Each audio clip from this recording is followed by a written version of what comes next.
Што павінны ведаць кожны беларус у Польшы?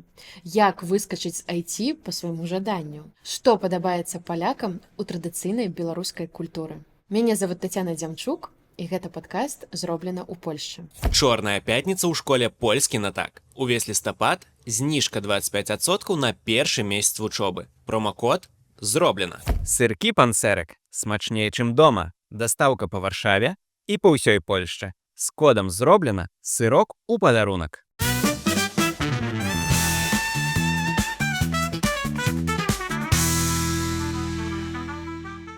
Привіт. Євген, ми з тобою познаёміліся.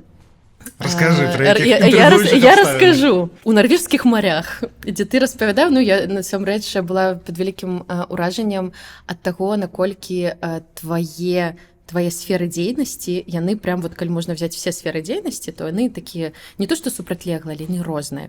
Вот, і мне падаецца, што сёння вот, я тебя запросила, каб мы з табой, так, неяк паразмаўлялі пра тое, як это адбываецца у цябе тут у Польшы, увогуле, хто ты? І давай з гэтага пачнем. Хто ты? Ведаеш, як это па-польску называецца? Як? Jack of all trades. Ведаеш, як па-польску? Не. Злотарончка. Ты злотарончка. Єстиш злотарончка. Они сапраўды так называюць? Так, это чувак, напрыклад, который можа гвоздь бить, там, помыть, приобнять, это все злотарончка. Помыть и приобнять. И шнец, и жнец на людей грэц. Па-польску это называется злотарончка. Окей. Які прафесія зараз увогуле ў тваім жыцці? Пераважна музычная зараз засталася частка і даследчая. Бліжэйшы год, прынамсі, такая сітуацыя будзе.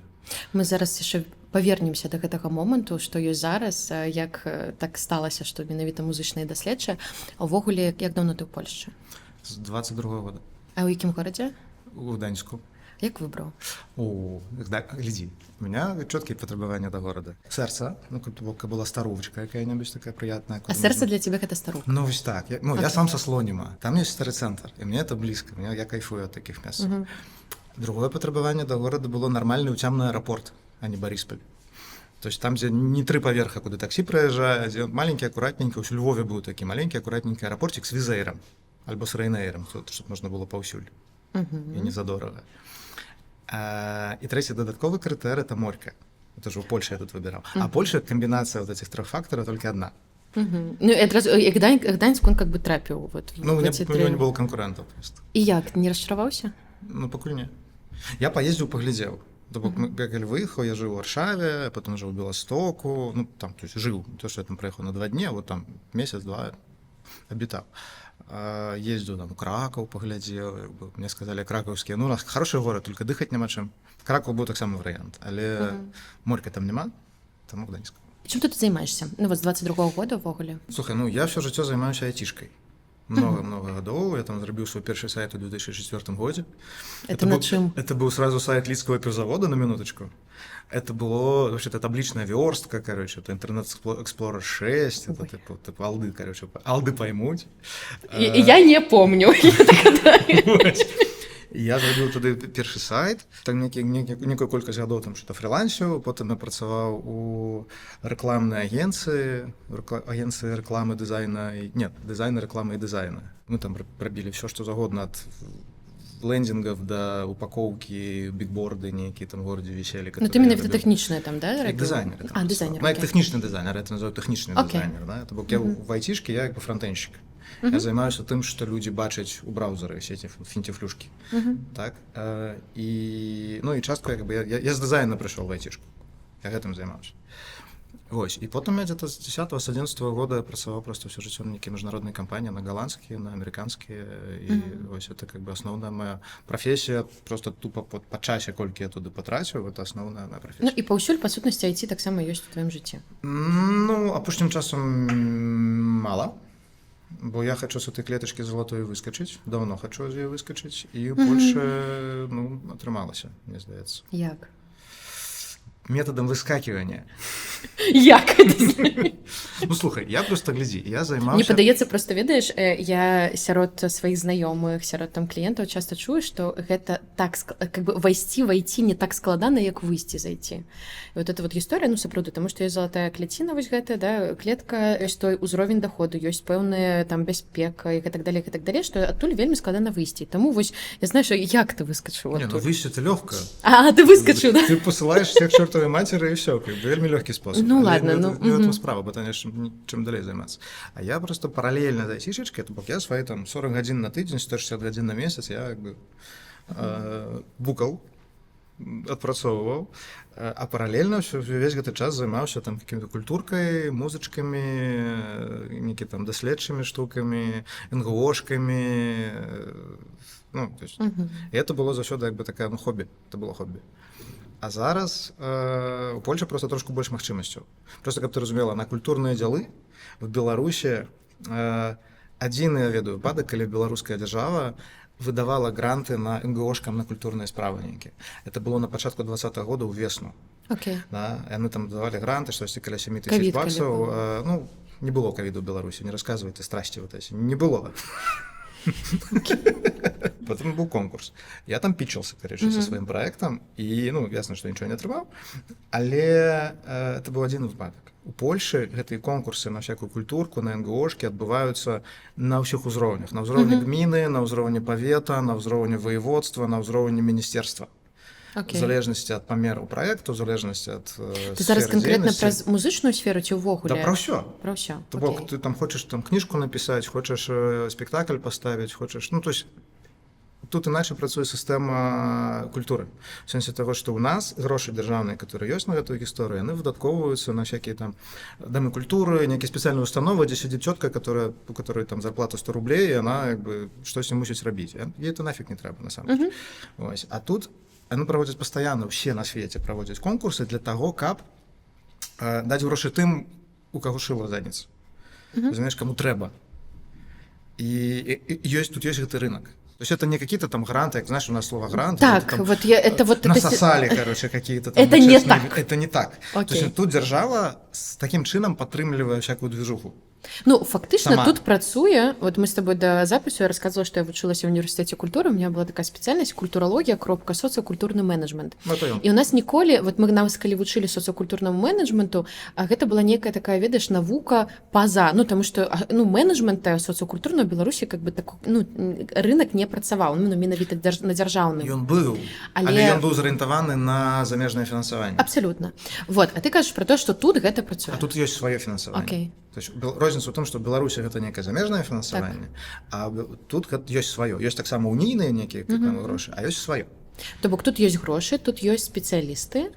Глядзі, ёсць, напрыклад, праграма Гаўда Палонія. Много-много беларусаў яе прайшлі, это ты атрымліваеш там стыпендыю і паўгады можаш жыць у Польшы, тебе аплачваецца там кватэра плюс грошы, ну, нармальная сярэдняя зарплатка такая, ну, на нейкі праект. Даследчы, творчы, люди вельмі розныя рэчы робяць в рамках гэтага праекта, я не буду называць імёны, как бы, ну, много з тых, хто публічныя людзі Беларусі, как бы праз гэту праграму прайшлі. Просто атрымліваючы грошы, робячы праект з нулявой справаздачнасцю пры этом. Просто магчымасць как бы, ну, пажыць, пабыць, пазаймацца любімай справай. У кожным горадзе ёсць нейкія конкурсы пастаянныя на такія рэчы. Напрыклад, у нас у Гданьску там этот фундуш творчы ёсць, так, который там раз кол, по-моему, двойчы на год. Ёсць куча всяких розных праграм. В гэтых праграмах удзельнічаюць у тым ліку, у сэнсе, як падаюцца конкурсы, у тым ліку супрацоўнікі інстытуцыі культуры. Так? І как бы яны канкуруюць там з НГОшкамі. У Беларусі НГОшек, щоб ти понимала, было 3500. Было, так. Ну, в сэнсе, ну, і закрылі там, допустим, 500 тысяч, неважно. Ну, в сэнсе, там ясно, што там палова мёртвыя душы, але 3500 было ўсяго. На всю Беларусь. Тут их десятки, коли не сотни тысяч, ну, у Польши. Это, ну, огромная просто сфера деятельности, да. Плюс вот эта история про эти 1,5%. податков, которые так. ты можешь І оценяць. це ж таксама канкурэнцыя, па сутнасці, усе канкуруюць. Вось. Тут как бы ёсць гэты рынок, у котором, внутри которого ёсць канкурэнцыя. Канкурэнцыя — это заўсёды добра. Это как бы падвышае планачку якасці. Усе такія чук-чук-чук-чук. І вельмі круто, как У бы меня тут зараз усё багата працуе. цікавасці народжуецца ў гэтым месцы вот, да, параспытваць, а як это працуе, і давай просто адразу абазначым, чым такім культурніцкім ты займаешся для нашых гледачоў, тому што мы так, я-то ведаю, как бы. Да. Я зараз, я займаюся много гадоў збіраннем і даследаваннем у сферы традыцыйнай культуры, я займаюся беларускімі дудамі. Это такі музычны інструмент, как бы мешок з палкамі. Яго там доўгая гісторыя, там нацыянальны сімвал лічыцца ще з 19 стагоддзя, і з 80-х гадоў ідзе адраджэнне інструмента, і вот это класная движуха, цікавая, много аспектаў. Я табе не рэкамендую мне задаваць пытанне пра дуды, Не, я не збіралася. Открыешь сферу скрыню Пандоры, и как бы ты не спынешь потом. Можна чытаць цябе на Фейсбуку, я ўжо штосьці пра дуды ведаю. То есть, как бы я вось гэтым займаюся, я, ну, і плюс у практычнай частцы я як музыкант, у нас капэля ў Гданьску, мы граем танцы народныя для беларусаў. Okay. Это асобная таксама гісторыя цікавая, што у кожным вялікім горадзе Польшы дарагія беларусы, дзе іх более-менее много, заўсёды ёсць якая-нибудь тусовачка, которая займаецца народнымі танцамі. Я во Вроцлаве ходила на такія танцы. Яны дзесьці пад магнітафон, дзесьці пад жывых музыкантаў, каму пашанцавала. Рознай ступені яны там інтэгруюцца з мясцовай такой самай польскай тусовачкай, але как бы яны ёсць беларускія асяродкі па ўсёй Польшы. Як табе як беларусу прабівацца ў гэтай канкурэнцыі з палякамі? Ці ёсць некая розніца ўвогуле, квоты нейкія? Вот як это ўвогуле працуе? То, што я заўважыў, камунікуючы з польскімі калегамі, которые прыкладна тым самым займаюцца. У Беларусі, калі мы гэтым займаліся всякай культуркай, штосьці арганізоўвалі, у нас была установка прынцыпова іншая. То есть тут вот история про то, что держава падтрымлівае культурочку. Да? В Беларусі стаўленне было за все такое. Мы сами все зробім, только не замінайце. Не чапайце. Только не замінайце просто. Ну, і все, што адбывалася добрага ў Беларусі, пераважна адбывалася вось дзякуючы таму, што дзяржава туды не лезла. І адпаведна тут мы такі прыязджаем, знаеш, думаем, нам ж тут ніхто не замінае. А ты кажаш, гэта ваш зэспол нейкі такі? Я не толькі пра нас, я голам пра беларусаў, которые тут працягваюць займацца тым, чым займаліся. Многія ў сферы традыцыйнай культуры прыйшлі ўжо в эміграцыі, ну просто запытнай ідэнтычнасцю людзей. То есть людзі выязджаюць, у іх абвастрылася вось гэта пытанне, а хто я такі? І яны пачынаюць шукаць адказ на гэта пытанне, і некаторыя з іх прыходзяць да традыцыйнай культуры, которая, ну, вельмі такая, ну, танная граніца ідэнтычнасці, скажем так, доступная вельмі. Да, памятаеш, это гісторыя 17-го, здаецца, года ці 15-го, калі гэты вышымайкі бум быў. Так. Я быў адзін з тых, хто тады крытыкаваў ты публічна всю эту гісторыю, потому что ідэнтычнасць — это не што ж ты можаш адзець і сняць. Это не так працуе. Ты не можаш купіць ідэнтычнасць, ты не можаш купіць сабе маечку і стаць беларусам. Это так не працуе. Я з тых, хто падтрымлівала это, але я не буду зараз, знаеш, так это ў дыскусію, тому што... Але я маю на увазі, што как бы это больш глубокая гісторыя. Да? Это больш гісторыя, больш глубокая гісторыя. Дык вось зараз у людзей запытная ідэнтычнасць, і многа у каго ён прыводзіць да інтарэсу да традыцыйнай культуры.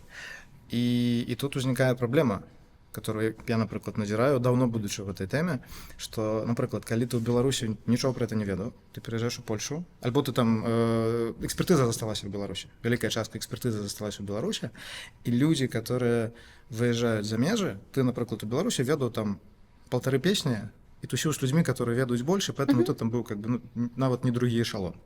А тут ты прыязджаеш, і ў сваім атачэнні, ў сваім бабле ты можаш быць адзіны, хто ўвогуле хоць штосьці ведае. І ты тут становішся рэзка экспертам. І планачка якасці крэпка падае. Ну, то бок, это такая праблематыка менавіта, ну, як ідзе развіццё да традыцыйнай культуры, калі гэта пачынаецца з нуля ў эміграцыі. І калі вяртаючыся да вось гэтай гісторыі, што, ну, ты кажаш, што в прынцыпе, ну, я так чую прынамсі, што робячы культуру у Польшы можна зарабляць грошы. Ну, я не думаю, што тут можна прям зарабляць супер грошы, но на падтрымку выскачы сайце можна? На падтрымку штаноў хапае.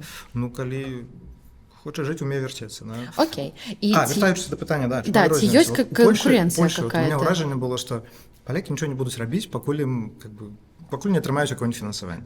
Ага. У нас была норма вообще запросіць кагосьці, чувак, ну мы тут класную штуку робім, там, дапамажы там. І людзі такі прыходзяць, ну давайте, класная штука, зраблю. А тут больш такога, што, ну, в смысле, буду бясплатна рабіць. То, пра што я пыталась на пачатку, ведаеш, мне цікава, вот, напрыклад, прыходзіць нейкі польскі зэспол і прыходзіць беларускі зэспол. Ці ёсць канкурэнцыя паміж вамі? І вот, ну, на гэта фінансаванне, на датацыі, ці гэта не так працуе? Не, ну, калі мы займаемся какими-то какие-то пишем проекты, например, конечно, это конкуренция будет. А коли мы выступаем здесь, ну, не, это хутчэй як бы... Прынялі? Ну, приняли в сенсі. Ну, ми давно, якби, я давно этим всем займаюся, я ездил по фестивалях и займаўся, ну, и по литовских, и по польских, и раней. Это не то, что, знаешь, что, типа, ніколі про белорусов никто николи не ведал. Тут постоянно все сюда ездили, играть, и тусить, и знакомства куча. Да, и ты просто протягиваешь заниматься тем, чем ты займаўся много годов. И так атрымліваецца, што вот маё атачэнне, мы інтэгруемся ў польскую супольнасць, калі інтэгруемся па-за жабкай, то мы інтэгруемся праз субкультуру. А расскажи трошки, да, что это за субкультура? Ну, вот что это за такие... Это секта. Страшно. Вот я хотела сказать про слово секта, но ты меня попередил. Что за секта, чтобы вот в которую вы так это интегруетесь? Это чем отличается секта от не секты, от религии. Ну давай. По Максу Веберу. Секта — это такие чуваки, которые уратовались фактом принадлежности до секты. Религия, она про то, что давайте мы будем как бы думать, как нам уратоваться. А чуваки у секте, они уже уратовались, бо они у секте. Вы у секте. З гэтага глядзіш, это секта. Ну, глядзі, ёсць, это па ўсім рэгіёне, это не толькі беларуская гісторыя, это Літва, Украіна, Польша, мы кажам пра даваенныя часы вегетарыянскія, дарэвалюцыйныя часы вегетарыянскія. Паўсюль много гадоў развіваецца эта гісторыя. Это гарадскія людзі, которые гуляюць у вёску. Которые, ну, в Беларуси, например, есть целое пропущенное поколение. Да, вот были бабульки или там мамы их, которые там паспорт не могли отрымать до 50-х годов. Потом хлоп, у них нарожаются дети, им начинают выдавать паспорты, и они в 60-е годы массово, короче, белорусская вёска переезжает в город. И на сегодняшний момент у Беларуси, как если для презентах каких-то своих робил графики, в Беларуси в 60-е годы было вёскового насельніцтва больше, чем во всех соседних краинах, у процентах, а зараз найменьше. То есть паўсюль это спынілася колькасць вясковага насельніцтва в районе там 20-25%, ва ўсіх суседзяў. У Беларусі это 15 і будзе падаць далей. Вымирае вёска. Вось. И вот это поколение, которое переехало, да, у іх нараджаюцца дзеці, которые ўжо гарадскія, которые не ведаюць, з якога месца ў курачкі яйка вылазіць, як бы, да, ну, коровку, которую не бачылі. Вось. А Беларусь как бы, ну, сялянская нацыя, давайте прямо скажем. І, ну, пераважная большасць, как бы, была заўсёды селянамі. І вось гарадскія людзі, ужо сам з адукацыямі, і яны пачынаюць цікавіцца, а што ж было там у нашых бабушек. А это звычайна адбываецца праз інтарэс да какой-нибудь замежнай херні. Ну, там, какой-нибудь трайбал, какая-нибудь там ирландщина, там танго какой-нибудь, кто-то убачыў, о, классно. І пэўны момант некаторыя пачынаюць задумацца, окей, а што у нас ёсць свайго? І калі так пашкрэсці, так там аказваецца много ўсяго ёсць свайго. И ну, многие приходят. Это история про строи, например, про оденье. Я памятаю, что до 20-го года часто звертались до знакомых, которые занимаются пошивом строя, альбо арендуют строй, в смысле, сдают в аренду. За какого-нибудь замежжа, значит, человек выезжает, думаю, ну все, я уже в мультикульте, класс. И тут ему кажуть, там, в какой-нибудь Америке, либо в какой-нибудь Германии, а у нас тут будет вечеринка, и давайте кожен прийде своим национальным. И баварцы такие хоп-хоп-хоп своих этих дирндлов приходят, там, альбо норвеги какие-нибудь в бунадах своих дорогущих по 15 тысяч евро, они такие приходят, как бы, а белорусы такие, ну, зараз уже и они давай панично писать, ребята, позычьте строй, потому что тут у нас такая вечеринка. Ну, люди сутыкаются с этим мультикультисветом, у которым много кто эту идентичность заховывает. Они думали, что как бы нет, а много кто заховывает. Наши девчонки из Гданьска, майстерни фольклору они называются, они шьют строй на замову. Так, і, наприклад, є історія, коли жанчына, у которой хтось з бацькоў беларус, а хтось з бацькоў, наприклад, норвежец, у вяселля, і вона замовляє собі строй. Ну, бо там прийнято, там вельми часто весілля відбуваються у этих народних строях. Ну, вот тобто у вашій секції є ті, хто шиють строй? Є ті, хто шиють строй. Є ті, хто, наприклад, грає музику, от як я. Да, є ті, хто просто їздить на потанцовки, на танцевальні движухи. Много годов у Мінську відбувалося ноч танців на Новий год. Мы это дело подчапілі ад літоўцаў, у которых тоже дагэтуль это адбываецца. А это, ну, как бы, а это закрытая ці не закрытая Не, абсолютно история? нет. Слухай, ну, ёсць, напрыклад, уяўляеш себе, што такое танго. Ну так. Да, вот ёсць движуха міжнародная танго. У любым горадзе буйным будуць якая-нибудь школкі, которые ты можешь пайсці павучыцца, і будзе мелонга ў іх, то есть Ну это так. типа танцы, куда приходишь, и как бы мальчики, девочки, вот это вот флюиды, вот это все, короче, то есть, ну, потоптаться. Окей. Вось. Это то самое, только порог увахода ніжэй. Потому что тебе как станцевать народный танец, и он простее все ж таки, чем танго, признаем щиро. Вот. Это то, чем мы занимаемся, это называется по-умному, называется social dancing, типа Ну, социальные так, по танцы. сутности. Это способ как бы бавить час. Мы просто привыкли... Способ социализации. Да, социальные танцы, вот это блюз, там линди-хоп, Это то же да, самое. але вот, это то же самое, Вот. только у Есть нас. линди-хоп, есть танго, есть, там, я не знаю, сальса, есть традиционные танцы. А поляки приходят вот... Да, ну, в смысле, это... Вот это цікаво, что, по сутности, про свою Нам традиционную есть про культуру. что с ними поговорить. В смысле Окей. того, что, разумеешь, с Так. человеком, который занимается твоей темой, тебе Это, заўсёды ага. ёсць пра што пагаварыць, і гэтага чагосьці будзе заўсёды больш, чым проста з чалавекам, который з Беларусі. І што ты з Беларусі? Окей. Калі мы з табой тэматычна ніяк не перасякаемся, у нас няма як бы агульнага ніякага інтарэсу. І ты кажаш про то, што па сутнасці вот это дзякуючы таму, што ты ў гэтай секце ўжо доўга, не ведаю колькі год, атрымліваецца, што вот эта інтэграцыя твая у Польшчы, да, то бок яна как-то, знаешь, мне так гучыць, што она вельмі натуральна адбылася. Ну, што фактычна там, да, на эти там вечарыны прыходзяць і палякі таксама, да, которые займаюцца таксама традыцыйнай культурай і так далей, і у вас вот это вот адбылося. Тут яшчэ улічваеш, што это тут у Варшавах сядзіце, а ў нашых Гданьсках Ну, давайте. карэннага насельніцтва польскага Ну, трошечку мало ж. меней. Ну, так. Гданчан у 8-м пакаленні не. У кожнага там бабці адкуль-небудзь з-пад Вільні, з-пад Львова, з-пад Гародні, з-пад Ваўкавыска, там дзядак з-пад Беластока, і як бы, ну, ёсць пра што пагаварыць з людзьмі. І ў Гданьску, вот мы з калі там з палякамі некімі знаёмімся дзесьці, да, там, а адкуль ваш? Я такі, ну, мы там, типу, Гданьск, а, не, адкуль? Ну, там Гародня, ну, окей, нормально. Ну, то есть, такое. Прикольно. Ось, там в этом плане простее. Ну, как бы и город такой поэтому левацкий, что все как бы, понаехавшие, все это разумеют. Ну, великая частка Польши ж такая. Чорная пятніца ў школе польскі на так. Увесь лістапад зніжка 25% на першы месяц вучобы. Промакод зроблена. Сыркі пансерек смачней, чым дома. Дастаўка па Варшаве і па ўсёй Польшчы. З кодам зроблена сырок у падарунак. Ты казаў пра тое, што даследаванне яшчэ ёсць. Ну, то, акрамя таго, што ты гэта робіш непасрэдна, ты яшчэ займаешся даследаваннямі. А як вы з гэтай часткай, да, менавіта как бы, ну, это ж па сутнасці інстытуцыі польскія, навуковыя, а ты займаешся развіццём беларускай ну, праблематыкай. Ну, па-першае, ёсць движуха навуковая. Ну, я зазноў уже одно з моих так, хобби. Я нейкі час как бы, ну, в этом удзельнічаю, пишу нейкія там по сваёй теме, которой я займаюся, нейкія доклады, удзельнічаю в нейкіх канферэнцыях, там і в Беларусі было, і в Украіне было, і ёсць, і ў Польшы ёсць, там этномузыколагі, з которым цікава паслухаць, хто вообще што робіць в этой сферы. Вось, мы вот в этом годзе выступали на конференции этномузыколагаў у Польши тут. Этномузыколагаў. Да, да. Ну, это вельмі такие профильные штуки, вузкие, вельмі вузкие. І як там, ну, как это, знаешь, у меня заўсёды такое, ну, как-то шыра вітаюць беларусаў, як там ставяцца да навукоўцаў з Беларусі? Нормально ставяцца. А ты па-польску гэта робіш, дарэчы? Ну, такое, нормальный D3 ўзровень. Это які? Это дзень добры, дзякуй, до відзення. Не, а в принципе, ну, как бы вот на гэтых конгрессах на якой мове, якая там... Польская, калі ты польскі. А як вучыў польску? Ой, это долгая история. Ну, в смысле, я со слонем это показал. Так. У нас у школе был гурток польской мовы. У меня 0 польских коронёў. Ну, ёсць некая семейная легенда, что там дед моей бабки сибирской был поляк с Двинска, который в часе Першай сусветнай там переехал в Сибирь, бла-бла-бла. Але, как бы, ну, але не. И у нас был гурток польской мовы, ходила просто тетенька по классах и казала, вот у нас открывается гурток польской мовы, может, хтось хоче. Я не памятаю чаму, но мне было 10 гадоў, я чамусь тут попёрся.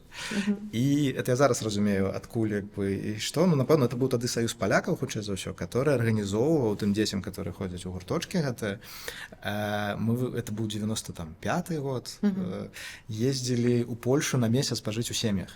А, это ничего себе. Я Я, вот я два только про раза- Италию я уже вот так два позднее раза- чула такие всякие. Ну, там кто там ездили там, Ну, в Ірландію, Чорнобиль, Чорнобильський, да, да. Я не да, знаю, да. під яким соусом це подавалося, бо якби це все ж таки Заходня Білорусь, там трошки далеко від так. Чорнобиля, але я хочу за що це було просто якісь І ти структури. їздив в сім'ю І польську? я їздив жити в польських сім'ях двойчі. Нічого себе. Одної під Лодзь, а другий год у Щецині. Это сколько тебе было? 10-11. Ага. Ось. Помнишь, что цікаве, не ведаю. Слухай, ну під Лодзі я жив у фермерів. Ага. Їх був 450 гусей, трактор, і вони мені давали Хозяйство. на трактори поганяють, якби, то я там літо провел з чуваками. Був забавний момент, коли, а я ось вчив у, ну, от на тому гуртожку, знаєш, там хто-то є, поляк, мама, знак, ну, чорт мені це було А треба. что это ты зараз Це віршик, який ще поляки ведуть. Це тест на поляка. тест на поляка? Кто ты есть еще? Хто-то є, поляк, мама, знак твой, як я вже убявий. Это вершик, который все в детстве в школках учат. И это были детячие подручники, и там что-то мык-мык-мык. Ясно, что приезжаешь, как бы ты окунаешься просто по уши умовный осяродок, у тебя нема опций. Что за там, как бы, робити, ти починаєш розмовляти. Я приїхав до хлопця, там був хлопець моєго віку. Я не хочу, що там взяли мене, тому що був хлопець моєго віку, як нам було, как бы, было про что говорить, да? Було чим тусить. І він такой, мені каже, перший вечір, взяли велики, він говорить, любиш льоди? И я такой, бляха, лёды, а лето? Поле жито кругом колосится. Думаю, какие лёды? Может, каток некий тут есть, что все такое. Мы пойдем на коньках кататься. Думаю, ну, хрен с ним, я один раз на коньках стоял, говорю, люблю лёды, Летом. люблю лёды, вообще не могу. Он говорит, ну, поехали. Мы проехали в какой-то там шапик, в какой склеп. Я такой, в склеп приехали. Вот, мы проехали в склеп и купили лёды. Окей, и ты зрозумел, что это такое. Да, а потом меня питают, семья, ну, мы знакомились, она говорит, кто твоя мама есть с заводу? Я говорю, мама не с завода. Пит. Мама юрист, как бы, ну не с завода мама. Я такие, ну добра, кто твоя мама из завода? И они мне нашли какой-то русско-там-польский словник, каких-то там лохматых годов принесли, типа, ось, на, знайди, твоя мама есть с завода. И тут за месяц ты так нормально наблатыкиваешься. Слухай, особливо, коли тебе 10 год, это ж ще, Ну, это запоминается вельми моцно. У меня потом много годов не было никакой практики.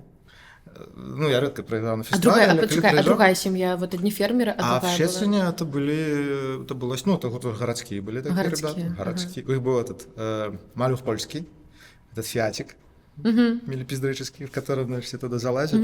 И нормально мы там ездили на этом Фиатике. А з сім'ями, ну, как-то нема контакту. Слухай, ён тады неяк перарваўся, ну, это там 95-й год, гэтых Ну, соседак так ніякіх часу няма, прайшло, 30 год толькі прайшло. лісты пісаць. І я спрабаваў знайсці людзей, і нават зараз у Шчэцін ехаўшы, я паспрабаваў знайсці, там, я помню, як прозвішча, я помню, як жанчыну звалі, і прыкладна памятаю адрес. Вот я знайшоў по этому імені некую жанчыну, я ёй напісаў, но она мне нічого не адказала. А помнишь, может, свои уражения, ну, типа, вот, знаешь, когда у меня просто брат мой, я вот не ездила, вот меня не отправляли ни в какие семьи, я как-то так сумую на гэты конт, а вот брата моего отправляли, например, и он ездил там у Германии, он приезжал, маленький был, и он приезжал и рассказывал, вот, як у них там по-іншаму.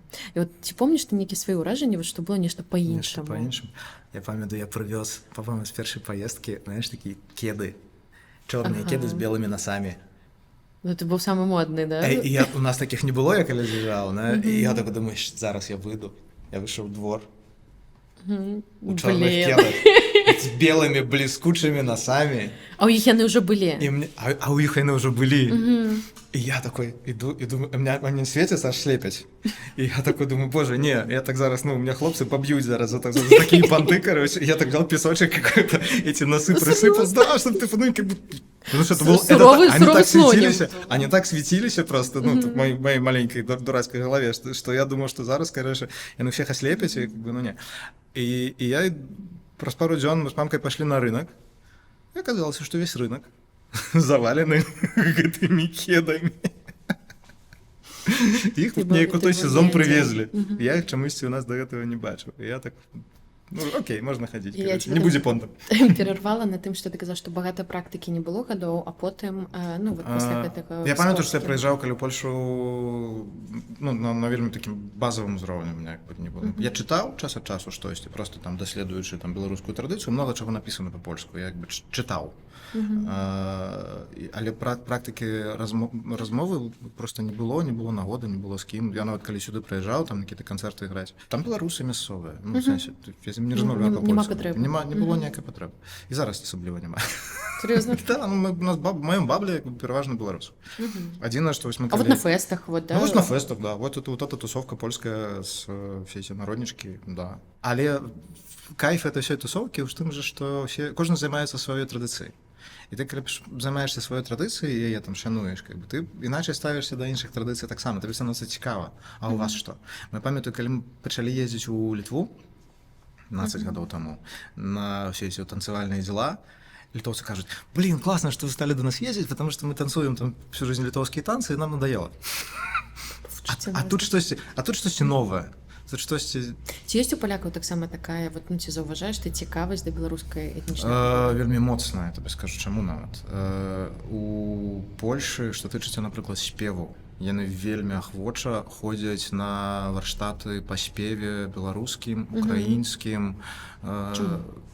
Свайго няма такога. Багатоголосие, как бы, у их, ну, индустриализация, урбанизация, все это ранее случилось, и не такая ступень захаванности, по-перше, по-друге, трошки інший материал. Вот этот их белый голос, который они наспевают, там моноды, и они, короче, одноголосные. Одноголосные. Они, короче, одноголосые, и они там не дуже цікаві. А ми шматголосые. У нас, ну, Полесская есть, там шматголосие, там подводочка какая-то. Украинцы там просто в овуле космоса они там раскидывают это все. И они в это любят вельмі гуляться. То есть как бы тут, ну, вот... Караці багата цікавасці і, ну, типу, вот... Ёсць, да, ім цікава. Я на початку сказала, что мы с тобой познакомились в норвежских морях. Здзіві, как это, знаешь, что я ж прашу яшчэ одну свою профессию. В 15 годзе у меня здарылася, ну, я думаю, что это был крызіс сярэдняга веку, калі трэба экстрэмальнае хобі. Окей. І в моем выпадку так случилось, что мне мой приятель затащил у гісторыю з яхтингом. У Беларусі, там дзе няма мора. У Беларусі, так. Не так шмат краінаў, дарэчы, у свеце не маюць выхаду да мора, Беларусь адна з іх. І ён кажа: я знайшоў тут дзеда, который нам будзе выкладаць, будзе вучыць нас яхтингу. І аказаўся трэнер по яхтингу, который займаўся спартыўным яхтингом всё жыццё. Я выразна зразумеў розніцу паміж трэнерам і настаўнікам. Трэнер дрэсіруе. А мы былі не ў тым веку, не ў тым стане, калі нас трэба было дрэсіраваць, было трошку так, ну, цікавы досвед, скажем так. Ось, і мы тады прайшлі Балтыку з-пад Рігі да Готланда, ну, это вучэбны паход. Ну, і так атрымалася, што я час ад часу стаў вадзіць паходы проста. В сэнсе, як шкіпер. Шкіпер — это да капітана. То есть это человек, который, как бы, ну, кіроўца автобуса, который везе вас с пункта А в пункт Б и говорит: посмотрите направо, посмотрите налево. Ну так. Ось. И глядеть, как вы покушали, покакали, и все у вас было хорошо. И как вы не ругались. И как не потонули ўсё. Это, да, самое главное. Проблема, да. Ну, вось, как бы, и вось ты возишь такие походы. Я час от часу мне пропонуюсь, я часом погоджаюся. Проект, про который мы говорим, это «Дорога до мора», называется, до мора ПЛ сайт. Я зараз там хутчэй як наняты шкіпер, хотя калісьці там я много гадоў лекцыі чытаў па яхтингу ў Мінску яшчэ, і мы запісалі, дарэчы, на ютубчыке курс у часы ковіда онлайн про яхтинг по-беларуску. Я не веду іншых, таму мне хочацца сціпла сказаць, я першы беларускамоўны яхтенны інструктор. Мне хочацца верыць у гэта. Ёсць паходы і зімой там куды-небудзь на Канары, і летом в какой-нибудь это больш беларусы в основном, рускамоўныя там, да? Большая частка публікі это беларусы. Ну, але ў цэлым ёсць украінцы, бываюць хорошыя рускія. Ну, палякі не трапляюць. Быў досвед, напрыклад, супольных перагонаў. Это калі трэба табе лодку просто перагнаць пасля сезона з пункта А в пункт Б, зрабіць это максімальна хутка. І набіралі людзей просто для того, каб это зрабіць разам. Ну, былі супольныя паходы. Там з палякамі, з беларусамі. А калі мы з Владислава ішлі да пытання мовы, я прыйшоў в басманат. Это, типу, директор парковки. Стоянка для лодок называется Марина. И вот, так, это я помню. Есть чувак, который как бы дежурный по этим делам. Да, я пошел в басманат, бо мы идем в Литву с Польши, але мимо Калининграда. И я такой, мы в Калининградскую область не собирались доходить, я просто пошел высветлить, мы тут типа белорусы с шенгенскими визами. Мы идем с Евросоюза в Евросоюз. Нам треба штампики ставить, что мы выехали, а потом въехали, альбо не треба. И они такие, типа, хрен знает, короче, типа, ну, я потом подойду, босман. Вот, и он до меня подходит, и он говорит: ну что у вас тут? Я говорю: ну вот у нас там типа 4 белоруса и поляк. И он там документы глядит. говорит, а если польскую? Он говорит, я myślałem, że pan jest Polakiem. Я говорю, что не. Ten gość jest. І я тут думаю, вау, яка мені польська мова. Слухай, ну мне падаецца это лепшы комплімент, который Но. можна пачуць, калі табе кто-то, а не вот это ведаеш, когда говорит, у тебя очень хорошая мова, да, вот это вот. Да, з таким, типу, погладила по квадратній голові. Да. Як ти себе зараз у Польщі ввогуле адчуваєш? У меня нема ўражання, што я там, знаеш, кудысьці выехаў, нейкі чужы свет увогуле. То есть Польша была як бы для мяне там разам з Літвой, в меншай ступені Ну, Украины. я так чую, що ти розповідаєш заўсёды про цэласнасць, так, пэўную. так, для меня это как бы вот цельный это весь регион, ну, тут нечто такое свое родное. Ось, в сенсі, ну, ясно, что как бы я регионалист в этом плане, я, как бы, Окей. я со Слонима. Я не с Белоруссии, там какой-то. Я бачу, я что вот ты... прям вот я конкретно знаю, откуда. Я, короче, ну, я ж народился и рос там первые 18 годов життя, я провел в городе, у которого центральной площади бачно храма 3 конфессий. А вот где-то там есть еще мечеть. То есть ты стоишь, у нас вот тут костел, вот тут церква православная, вот синагога там 17 столетия, а вот там еще есть мечеть. И ты разумеешь, что то есть такі гэта рэгіён. Окей. Так? Ну, гісторыя пра міжваенны час, што Беларусі 4 дзяржаўныя мовы. Вось, вот мне такое страшна сімпатычна. Я лічу, што як бы нармальны беларус мусіць умець замовіць піва на ўсіх мовах суседніх краінаў у кнайпе. Не, па-латышску не магу. Па-латышску не магу. Вот тебе задачка на вечер, да? Мы недавно пачалі, напрыклад, жонка вучыць літоўскую. По приколу? Ну, Ты тут зарезаешь пешо такое. ну, каб лепей разумець, какие гадасці они про нас говорят. У новинок своих, так, которые не по-русски. Это мы-то с Польшей можем тут хихикать, а люди, которые живут в Литве, они так не хихикают. Они литвинизмом Ты занимаются себе тут втихаря. відчуваєш як дома? Ну, не только дома, але своим дворы. Не дома, не дома, але своим дворы. Своїм дворі. Может быть, кому-то... Я просто на концертах, когда играю, я такой часом людям выдаю, что когда люди грустят, вот, паспрабуйте поширить свое разумение своей этой территории. Да, то бок забор перанесці трошку. Мысліць, я не знаю, там, Рэчы Паспалітай абоіх народаў, там, Вялікім княствам літоўскім, калі заўгодна.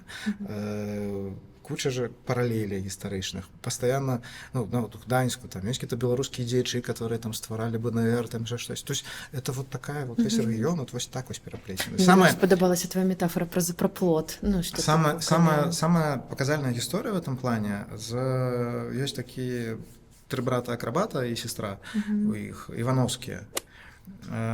Один з іх дзеяч. Это Васілішкі Падгародняй, маён такой, пачатак 20 стагоддзя. Родныя браты і сестра. Один з іх, гэтых братоў, стаў дзеячам беларускага нацыянальнага руху, другі прызнанымі дзеячамі. Не то, што там... Які это гады? Пачатак 20 стагоддзя. Ну, ось калі бурліла. Так. Калі ўсе там незалежнасць абвяшчалі, ось адзін стаў дзеячам беларускага нацыянальнага руху, другі стаў дзеячам літоўскага нацыянальнага руху, а трэці стаў дзеячам польскага нацыянальнага руху. І вось гэта для мяне вельмі прыкольны прыклад таго, як в этом рэгіёне эта ідэнтычнасць можа быць. Это 3 родныя браты. Это выбор. Дякую. Я прям, знаешь, так до сябе нават узяла, ведаеш, правда, ту метафору плота, она мне вельмі... Дары. Ну, дякую.